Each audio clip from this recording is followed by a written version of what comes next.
globaux. Donc voilà, je lui passe la parole. Merci beaucoup.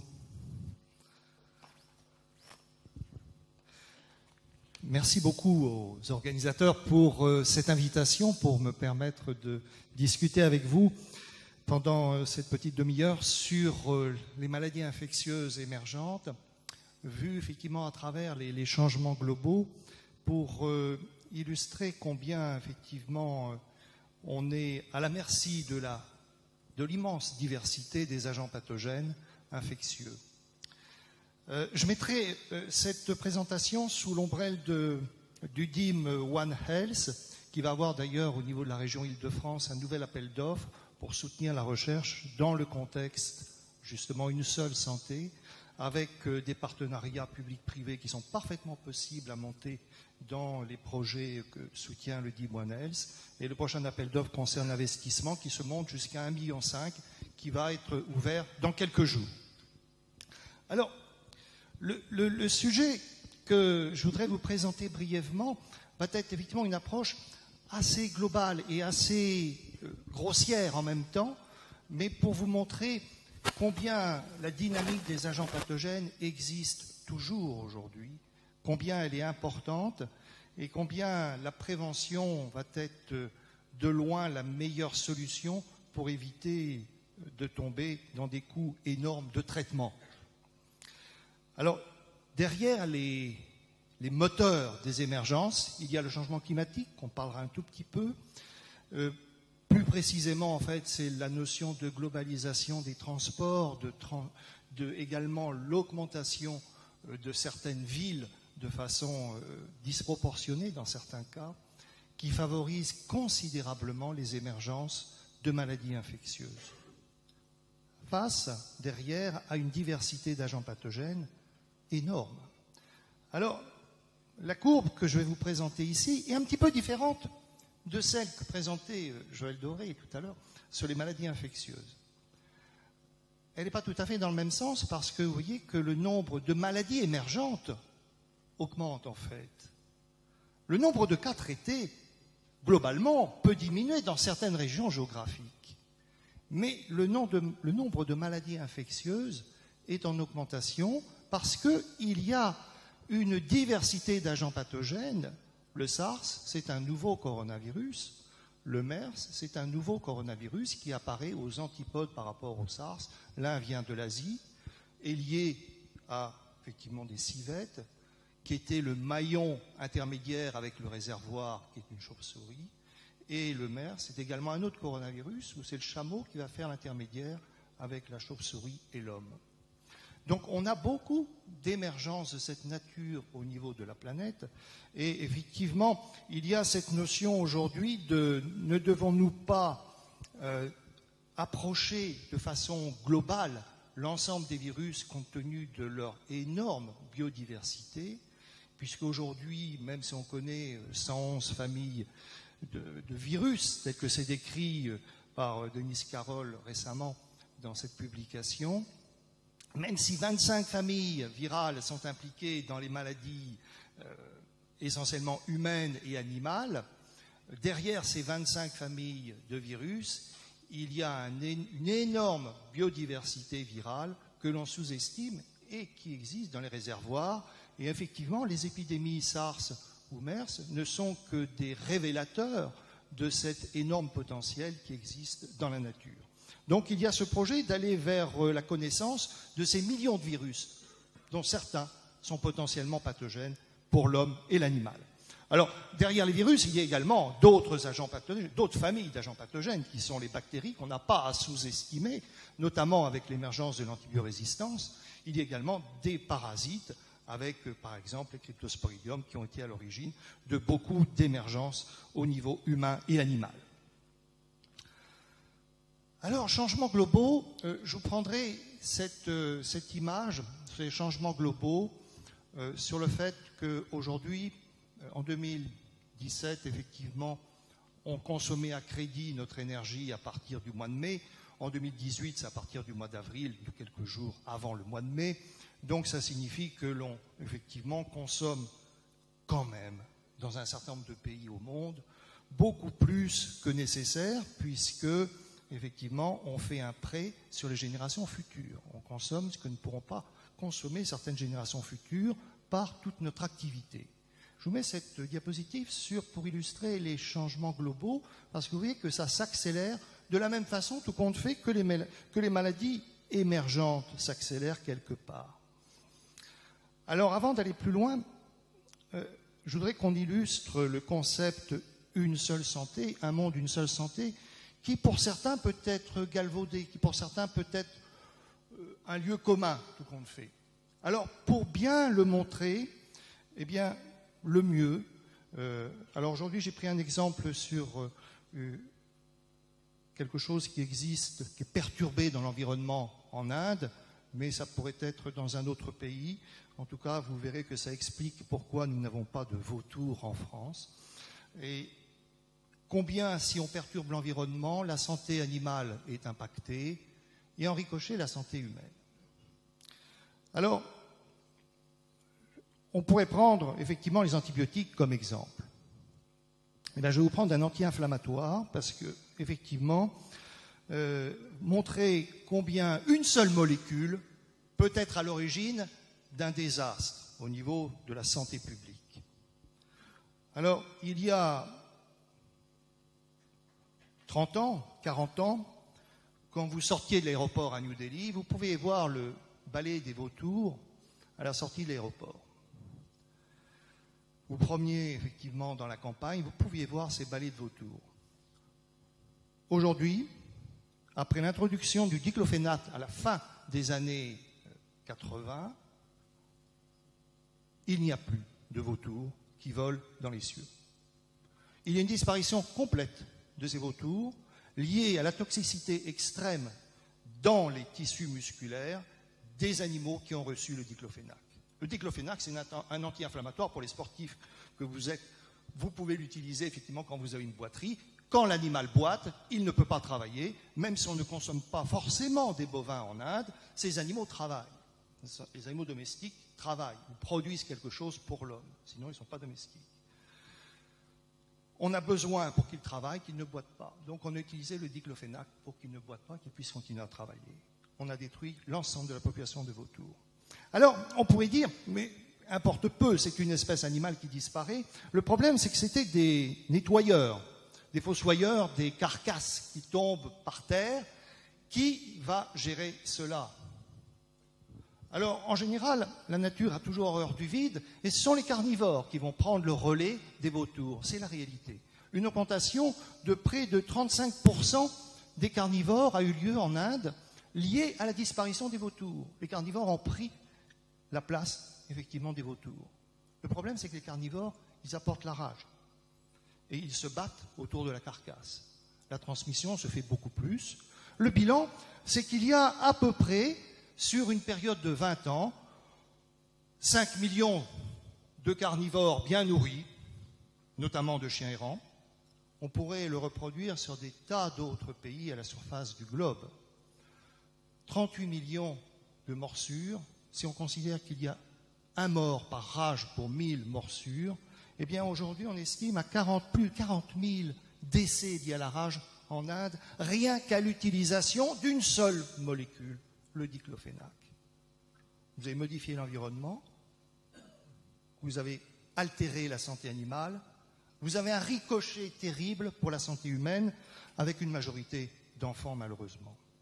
Majorité d'enfants qui conduit effectivement à un massacre des chiens quand les parents effectivement ont perdu leur enfant. Effectivement, c'est la solution de gérer l'environnement. Les antibiotiques ne sont pas si nombreux que cela. La mortalité à la surface du globe, aujourd'hui, c'est 25% des maladies infectieuses. Combien de nouvelles molécules depuis 40 ans? Moins d'une cinquantaine. Pour les maladies chroniques, plus de 1000. Plus de 1000 AMM pour les maladies chroniques. Les maladies chroniques, certes, sont très importantes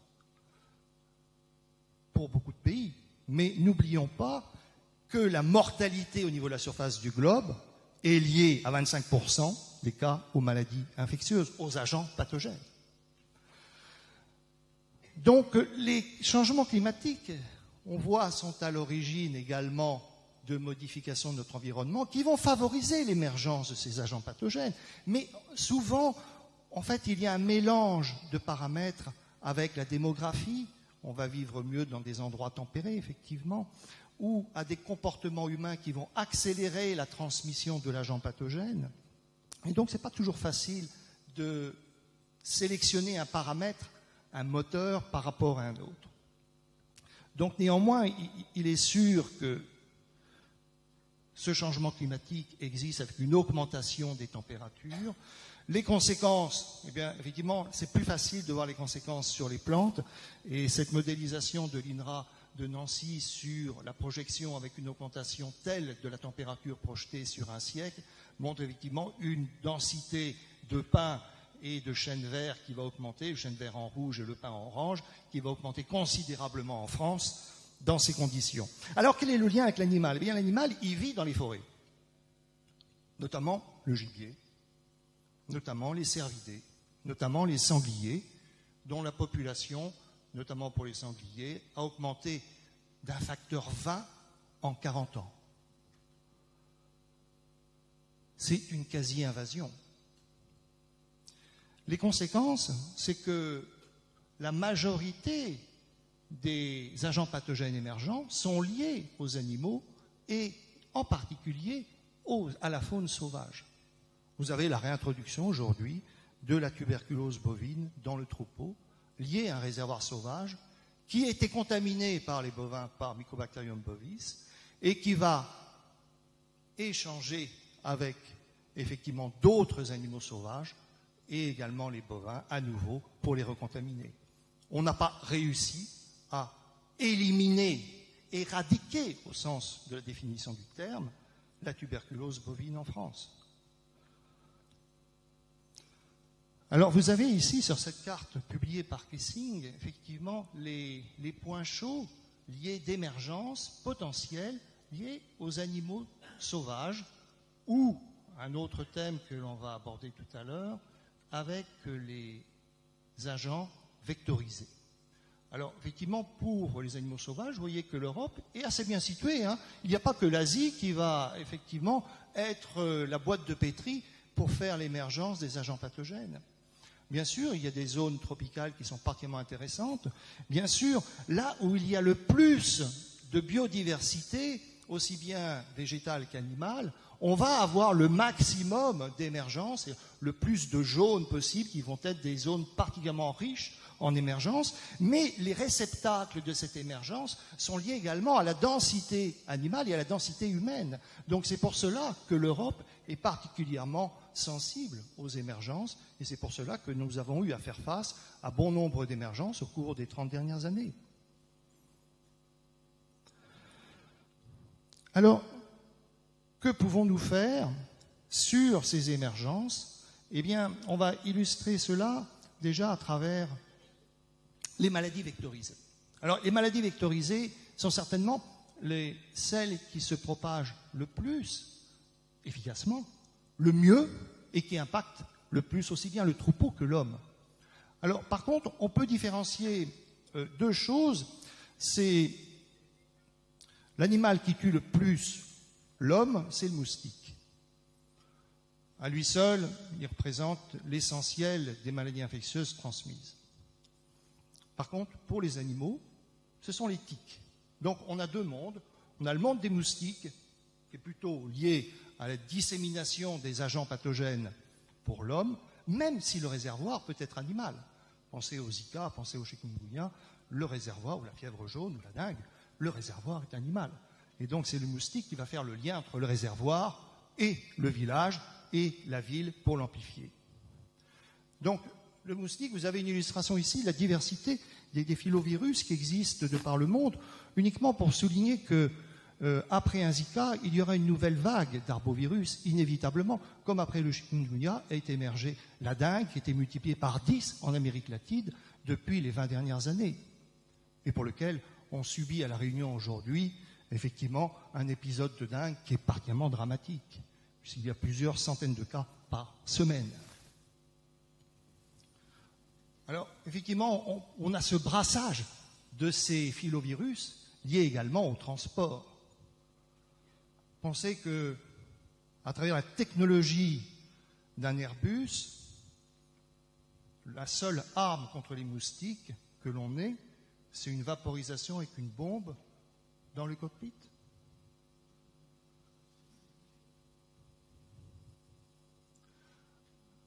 Le West Nile est certainement un des émergences effectivement, qui a été le plus décrite, particulièrement aux États-Unis, puisque ce virus a réussi à traverser de la côte est à la côte ouest en l'espace de quelques mois.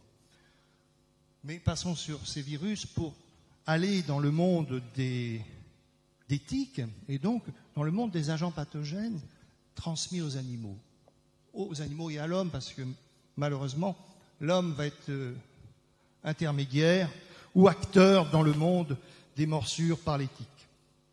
Et donc, les tiques sont un compartiment particulier parce que c'est la plus grosse seringue qui existe sur la Terre. Elle peut héberger à la fois des virus, des parasites et des bactéries. Le tout ensemble. Le tout, certainement, spoliant quand même la vie de cet ectoparasite, puisque l'ensemble va se multiplier dans les glandes salivaires. Donc, à la fin, il ne va pas y avoir tellement de place pour le reste dans ces glandes salivaires. Et donc, quel est le coût véritable pour le parasite? Eh bien, c'est une question, c'est la notion de compétence, qui est tout compte fait très très peu étudiée, qui est un axe de travail sur lequel nous sommes aujourd'hui. Alors, Ixodes ricinus devient la tique dure que l'on connaît dans les jardins ou que l'on connaît dans les forêts. Si vous allez dans la forêt de Sénart, par exemple, vous serez à même de les découvrir en passant un drap blanc dans la forêt. Eh bien, sont porteurs d'un certain nombre d'agents pathogènes transmis à l'homme ou à l'animal. Alors, le travail que l'on fait au laboratoire, en particulier avec l'équipe de Sarah Mouteillé, c'est à la fois d'analyser l'interaction dans cet environnement entre les agents pathogènes qui est fermé, là, et les autres agents qui ne sont pas forcément non pathogènes. Ça peut être des bactéries de léchage des bovins, parce que les bovins, effectivement, vont essayer de s'arracher les tiques en se léchant, et on va retrouver des bactéries de léchage dans les tiques, par exemple. Donc, quelle est l'interaction de ce microbiote avec les agents pathogènes? Quelle est l'interaction également des agents pathogènes entre eux, puisqu'il y a une sorte de compétition d'agents pathogènes, et c'est un travail que l'on essaye de faire en ayant des analyses à la fois entre des biotopes différents en France et une cartographie exacte de la liste d'agents pathogènes transmis par les tiques, pour, à terme, dans un modèle épidémiologique, prédire les régions à risque ou les régions favorables à l'émergence. Et puis, bien sûr, il y a un deuxième aspect qui concerne l'EcoHealth, une partie science participative qui est partagée entre l'INRA, l'ANSES et la DGS, avec l'application CITIC qui a été développée, que vous pouvez avoir sur votre téléphone, et pour lequel vous pouvez avoir une interaction directe entre les chercheurs sur les morsures de tiques et également donner l'information aux chercheurs sur quel type vous avez. Vous pouvez envoyer des photos avec cette application. Voilà le type de travail que l'on fait, juste pour illustrer ce que l'on peut faire sur l'analyse des agents pathogènes transmis par les tiques, à l'image de ce qui avait été développé avec un collègue Patrick Vac sur les agents pathogènes de la menace. On utilise en fait des puces haute densité par PCR pour identifier différents agents pathogènes et même permettre le typage, comme par exemple pour le virus chikungunya ou Zika ou d'autres virus des hépatites. Eh bien, la même chose a été faite pour les agents viraux transmis par les tiques, et l'ensemble des agents viraux européens a été mis sur une seule puce, et donc pour une seule tique, il est possible de faire la cartographie exacte de l'ensemble des agents pathogènes transmis par une tique dans un biotope donné, et donc de voir effectivement l'influence du biotope sur la cartographie des agents pathogènes transmis. On a les mêmes puces pour les bactéries et pour les parasites. Alors, l'avantage de cette technologie, c'est qu'elle peut être assez facilement adaptable à d'autres arthropodes, en particulier sur les moustiques, puisque ce travail a été fait en Guadeloupe sur des moustiques pour identifier le virus Zika sur un certain nombre de prélèvements, et ce qui nous permet de voir également quel est le lien entre le biotope, le moustique et la densité d'agents pathogènes. Alors, les autres facteurs sur lesquels je terminerai effectivement la présentation sur cette dynamique d'agents pathogènes au niveau mondial, en fait, c'est le transport. Le transport et la densité locale qui va permettre l'hébergement de cet agent pathogène. Alors, je vais vous prendre l'exemple de la maladie de la langue bleue qui est apparue en Europe en 2006, pour faire tomber un concept de ce qu'on appelait avant les maladies tropicales. La maladie de la langue bleue est une maladie qui touche uniquement les ruminants, qui ne touche absolument pas l'homme, qui est transmise par un autre arthropode, qui est un culicoïde. C'est un petit moucheron piqueur. Ces petits moucherons piqueurs, en général, ne piquent pas l'homme, piquent bien les ruminants et transmettent un certain nombre de virus, dont le virus affaire-catarrhale ovine. Cette maladie était considérée comme tropicale jusqu'en 2006, et donc, tout compte fait, en Europe, on n'avait pas besoin de la gérer, et on nous demandait même pourquoi vous continuez à travailler sur la maladie de la langue bleue, puisque maladie tropicale n'existe pas chez nous. Voilà. Sauf qu'elle a existé en 2006, elle est apparue. Donc voilà le vecteur qui transmet la maladie de la langue bleue, c'est un orbivirus, et en 2006, il y avait eu précédemment des incursions liées à ce qu'on appelle le changement climatique, c'est-à-dire l'augmentation de la température et le passage du vecteur, qui est Culicoès sinigola, venant d'Afrique par les vents favorables jusqu'en Espagne, jusqu'en Italie, jusqu'en Sicile et même en Corse. On a eu ces incursions. Mais on n'avait jamais eu cette maladie dans le nord de l'Europe, où elle est apparue brutalement. Alors, voici la dynamique de cette maladie. En temps réel, vous avez ici les dates de propagation des foyers. Chaque point rouge est un foyer, une ferme atteinte, 2007. Et là, vous avez les mois, novembre, décembre, janvier, février. Et donc, la période vectorielle éteint la maladie en apparence. Et on dit, la maladie est tropicale, elle va s'arrêter. On ne fait rien, on ne développe surtout pas de vaccin. Et donc, on attend. Ça va tomber naturellement. Et donc, à la nouvelle saison chaude, où les vecteurs se réactivent, eh bien, vous avez la seconde vague en 2008. Et puis là, vous avez un nouveau sérotype, parce qu'il y a plusieurs sérotypes. Vous avez des biodiversités dans les virus. Et donc, vous avez un nouveau sérotype qui vient avec le changement climatique, là, et qui apporte un nouveau variant, qui est le sérotype 1, et qui nous a aidés cette fois. Puisque vous voyez que tout compte fait, il a bloqué la vague. Le sérotype 1 a immunisé, a protégé le troupeau d'une certaine façon et a bloqué la vague du sérotype 8 qui déferlait du nord. Donc vous voyez que à cause des changements globaux, la notion de maladie tropicale n'existe plus. Aujourd'hui, elle est complètement gommée. Cette notion-là doit complètement disparaître de notre vocabulaire. Et derrière cela, c'est que nous ne sommes à l'abri devant aucune de ces maladies, compte tenu de cet exemple. Alors ici, vous avez deux actions. Vous avez l'action du changement par les transports. C'est un animal virémique qui a été introduit, effectivement, dont la source n'est pas encore complètement connue, et qui a apporté ce sérotype sur un troupeau complètement naïf. Le troupeau européen n'avait jamais vu ce virus de sa vie. Donc il était hyper sensible, hyper réceptif. C'est pour cela que c'était une vague continue. Alors, est-ce qu'on a bien reçu la leçon? Eh bien, un nouveau sérotype est en train d'envahir la France depuis le mois de novembre dernier, c'est le sérotype 4. Il y en a des dizaines des sérotypes, donc on pourra en avoir comme cela régulièrement, qui est un petit peu moins agressif que le précédent, puisque le troupeau a déjà vu les orbivirus, donc il réagit mieux. Donc l'impact économique est moindre. L'impact économique de la précédente vague, c'est 1 milliard pour l'État français. On n'a pas développé des vaccins en temps et en heure au départ. Eh bien, il y a eu le Schmallenberg après cet épisode. En 2011 exactement, apparaît dans les Pays-Bas un épisode thermique chez des vaches. Là aussi, c'est une autre famille virale, c'est un boniavirus qui va toucher uniquement les ruminants. On a beaucoup de chance, ce ne sont pas des zoonotiques, il ne touche que les ruminants. Il altère la production laitière Et puis il a un effet ricochet au bout de 3-4 mois. Il entraîne une malformation fétale et beaucoup de ruminants naissent avec une quasi-absence de cerveau. Donc ce qui est malheureusement pas sans vous rappeler la pathologie que peut avoir le Zika dans certains pays. Donc c'est l'équivalent, tout compte fait, chez les ruminants. Eh bien, cette pathologie, il existe plusieurs centaines de pognavirus à la surface du globe, qui touchent principalement la faune sauvage. Eh bien, si le virus de la maladie de la langue bleue avait mis 2 ans pour faire Stockholm-Madrid, Schmallenberg, lui, est beaucoup plus rapide. Il a mis moins de 6 mois. Moins de 6 mois grâce à l'amplification à la fois du transport et des vecteurs. Mais les vecteurs, proprement dit, n'ont jamais cette capacité, par eux-mêmes, à franchir autant de kilomètres en si peu de temps.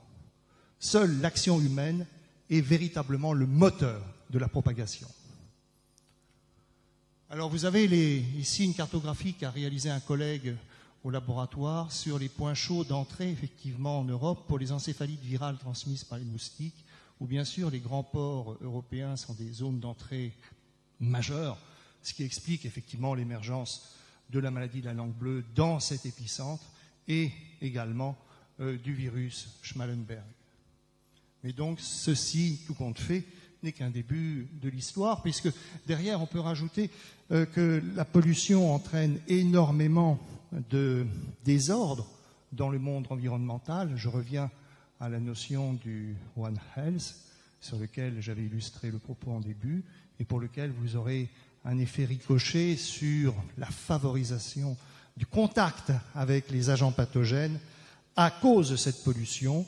Je n'ai pas le temps de détailler cela, mais malheureusement, il y a beaucoup d'exemples de pathologies infectieuses animales qui peuvent être zoonotiques, notamment l'agent de la maladie de Lyme, en contexte pollué, qui se diffuse beaucoup mieux qu'en contexte où la biodiversité existe.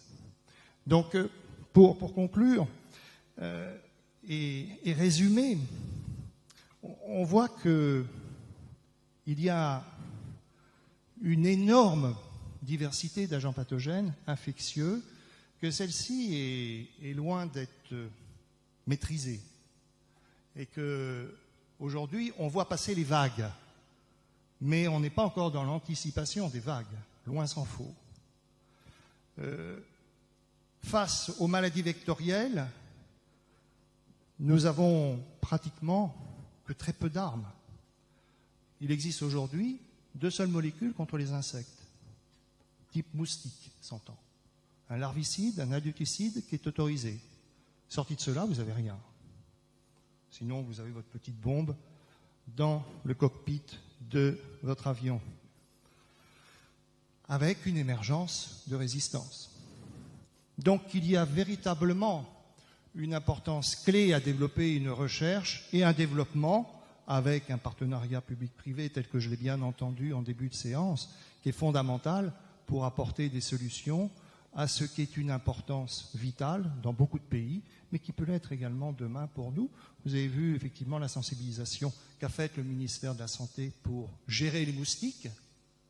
On est déjà dans la gestion physique des moustiques parce qu'effectivement, il y a des espèces invasives comme le moustique tigre qui sont des super vecteurs de tas d'arbovirus. Vous avez vu déjà une petite collection que je vous ai illustrée qui n'est que la partie émergée de l'iceberg du monde des arbovirus transmis par les moustiques, malheureusement. Et donc, il y a une importance clé là-dessus à lutter contre le réservoir et aux transmetteurs de ce réservoir. Et puis aussi, c'est notre mission à tous de réduire ces changements globaux. On a parlé tout à l'heure des impacts en agriculture. Ces changements globaux ont un impact considérable sur le monde animal aussi et sur l'émergence des pathogènes, sachant que la réduction de la biodiversité est une protection d'un certain côté. La réduction de la biodiversité est un facteur d'émergence d'agents pathogènes pour l'homme, comme si l'agent pathogène, effectivement, cherchait sa proie ailleurs parce qu'il n'a plus de proie naturelle, et donc il va tomber sur l'homme. Et ceci était bien démontré par Serge Morand en Asie, par un très beau papier il y a 2 ans. Et puis les traitements alternatifs sont fondamentaux. Vous avez vu la pauvreté extrême d'anti-infectieux que l'on a. les nouveaux anti-infectieux, 40 nouvelles molécules depuis 1970. Il ne faut pas s'étonner si on n'est pas de drogue contre Ebola. Parce qu'on n'a pas beaucoup d'anti-infectieux. On n'a pas beaucoup d'antibiotiques. Donc, ce que l'on a sont des biens communs. Et c'est ces biens communs que l'on a à protéger en attendant d'en avoir d'autres ou des méthodes alternatives qui seront moins coûteuses pour l'environnement. Merci beaucoup pour votre attention.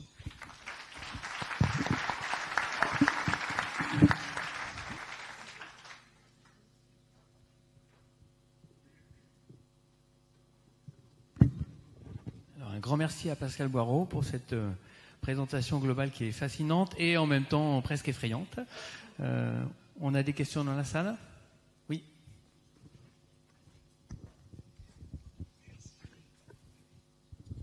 Bonjour, Xavier Manière de la société Amabiotics. Dans la présentation du professeur Sellos, on avait l'impression que la diversité, puis dans la présentation de Joël Doré, on avait l'impression que la diversité c'était bien, que les interactions c'était bien.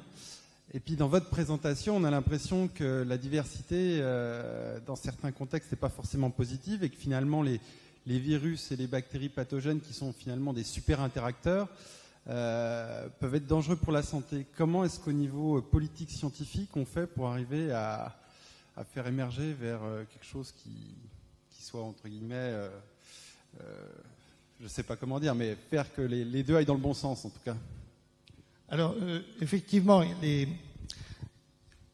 la discussion est ouverte. Il y a à la fois la biodiversité, effectivement, est un énorme réservoir en tant que tel, mais c'est un réservoir qui est captif et qui garde effectivement la possibilité de maintenir dans son biotope l'ensemble des agents pathogènes qu'elle détient.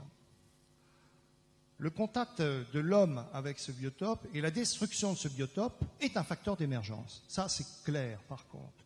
Vous avez vu l'exemple terrible avec le virus Nipah qui se reproduit en Inde à l'heure actuelle.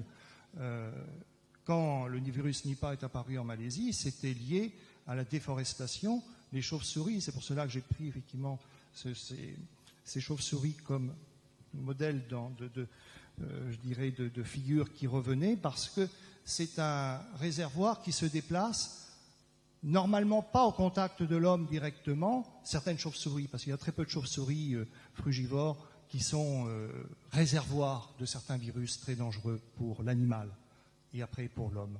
Mais en fait, il y a une nécessité de maillon intermédiaire, d'un chaînon qui va relier le réservoir à l'homme. Et c'est l'homme l'acteur de favoriser l'émergence de ce chaînon manquant, en fait, entre le réservoir et lui-même. C'est le cas du chameau, c'est le cas de la civette que l'on va consommer dans des conditions particulières, alors qu'on a d'autres sources de protéines à notre disposition. Donc c'est là-dessus que l'on doit raisonner, plus que de dire c'est à cause de la biodiversité. C'est certainement pas à cause de la biodiversité qu'il y a les maladies émergentes. C'est à cause du comportement effectivement que l'on a avec cette biodiversité qu'il y a une maladie émergente. La biodiversité peut être également protectrice. C'est un exemple que je n'ai pas eu le temps de développer sur les maladies attiques, mais dans les régions très peu polluées en Amérique du Nord, où l'opossum résiste. L'opossum est un mammifère de taille moyenne, il ne peut vivre que si l'environnement n'est pas pollué. Quand l'environnement est très pollué, vous avez les rats et les souris. Les rats qui se multiplient bien d'ailleurs dans Paris, c'est intéressant. C'est un sujet tout à fait intéressant. Et qui mangent les câbles de voiture. Et les souris sont un énorme réservoir pour l'agent de la maladie de Lyme. Donc en zone polluée, là où vous avez des souris infectées par la maladie de Lyme, eh bien vous allez avoir une plus grande densité de tiques vectrices de l'agent de la maladie de Lyme. Alors qu'à l'inverse, l'opossum, qui est un grand mammifère, peut se débarrasser des tiques, donc se nettoie de ces tiques, alors que les souris, les petites souris, ne peuvent pas le faire, et donc c'est un facteur de dilution de l'agent pathogène. Donc c'est un exemple qui vous illustre, vous voyez, vous avez les deux côtés, à la fois l'action de l'homme qui va aller dans le réservoir, piocher dans le réservoir, c'est le cas du virus Zika, du chikungunya ou de la dengue, c'est que l'homme a été au contact du réservoir dans la forêt. Il était piqué par le moustique, il l'a ramené dans le village, et ensuite du village, c'est parti à la ville, où le virus le moustique qui est anthropophile va amplifier la dynamique de l'agent pathogène. Voilà 2 éléments, je dirais. Et un élément par contre qui est bien analysé par Serge Morand, et je vous invite à lire les publications de Serge Morand là-dessus, c'est la diminution de cette biodiversité qui va être un facteur d'émergence des maladies infectieuses humaines. Il a fait cette étude sur un transect entre le Laos et la Thaïlande, et il a démontré cela.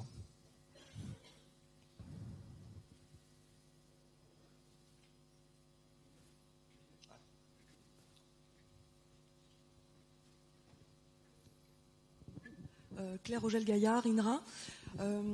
J'aurais une question à te poser, Pascal. Est-ce que tu penses que, de même qu'on va essayer de conditionner le microbiote pour lutter contre des maladies métaboliques, on va pouvoir conditionner le microbiote pour lutter contre des maladies infectieuses ou améliorer la vaccination? Alors, il y a des approches pour une meilleure digestibilité chez les bovins qui ont été décrites effectivement sur des transferts de microbiote de rumen à rumen qui sont faites. Et objectivement, face à l'impuissance de l'approche chimique, puisqu'aujourd'hui on peut considérer que si en 50 ans on n'a pas pu découvrir plus de 40 molécules contre des agents pathogènes, peut-être parce que le modèle économique ne fonctionne pas pour les maladies infectieuses qui sont traitées en 3 jours, quand l'agent chimique marche bien, donc il n'y a pas un marché potentiel. Par contre, ces approches douces qui rééquilibrent effectivement la biodiversité du microbiote face aux agents pathogènes, c'est un enjeu majeur, effectivement. D'où l'intérêt, effectivement, également de travailler de façon globale microbiote et agents pathogènes et de faire des ponts entre microbiote et agents pathogènes dans un compartiment comme les tiques, pour voir comment peut s'équilibrer effectivement la lutte et l'installation d'un agent pathogène qui n'est pas pathogène pour la tique, mais face à l'ensemble du microbiote de la tique, comment cet agent pathogène peut s'intégrer facilement ou pas dans les tiques. Il y a des régions où il n'existe pas tel type de virus transmis par les tiques. L'encéphalite virale à tique est transmise essentiellement dans l'est de la France. Pourquoi ? Donc il y a bien une influence quelque part, il y a bien un blocage quelque part qui se fait.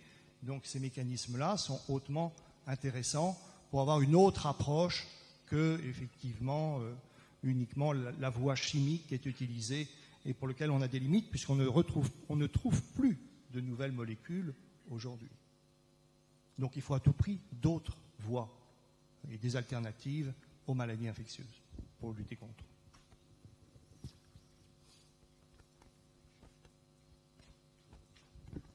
Une dernière question. Oui. Oh, pardon, merci. Jeanne de Thieu de l'Université de Liège. Justement, pour rester un peu dans votre idée de peut-être manipuler le microbiote pour avoir des animaux qui seraient plus résistants ou plus tolérants aux maladies, vous verriez plutôt la tolérance ou la résistance? Alors peut-être que je pourrais répondre de façon détournée sur une question qui était posée sur l'utilisation des moustiques stérilisés pour lutter contre les moustiques. Effectivement, se pose la question. Alors, il y a différentes méthodologies pour utiliser des moustiques qui peuvent être génétiquement modifiés. Il n'y a qu'une firme qui le fait, c'est la firme Oxitec sur les îles Caïmans à l'heure actuelle. Mais il y a d'autres voies, notamment en Polynésie française, d'utiliser Wolbachia, qui est un symbionte des moustiques, et qui a la possibilité s'il y a une incompatibilité cytoplasmique, de stériliser la descendance ou de rendre incompatible un agent pathogène. Donc, ces 2 voies qui sont intéressantes. Pour stériliser la descendance, c'est utilisé sur un tout petit îlot en Polynésie française avec efficacité au bout d'1 an. Ça mérite d'être prolongé et d'être accru pour voir ce qu'il en est. Sur l'île de la Réunion, il peut y avoir d'autres approches effectivement similaires. Donc, ces voies-là d'utiliser un symbionte pour lutter contre un agent pathogène ou pour stériliser le vecteur, c'est une voie tout à fait intéressante. qui commencent d'être utilisés au même titre que la technologie de l'insecte irradié est utilisée pour lutter contre les pestes dans le monde agricole ou pour lutter contre la lucidie bouchère en Afrique avec efficacité. On va en rester là. Vous attrapez nos orateurs à la pause café. Je voudrais que vous m'accompagniez pour les remercier de ces présentations fascinantes. Merci Pascal, merci encore beaucoup. On va clore cette session. Vous avez une pause café jusqu'à 11h30, pétante. Et pour la session numéro 1 qui concernera les écosystèmes, interaction entre les microbiotes, leur hôte au sein de chaque microbiote. Donc on va aller un petit peu plus loin dans ce qui a été évoqué ce matin. Merci beaucoup.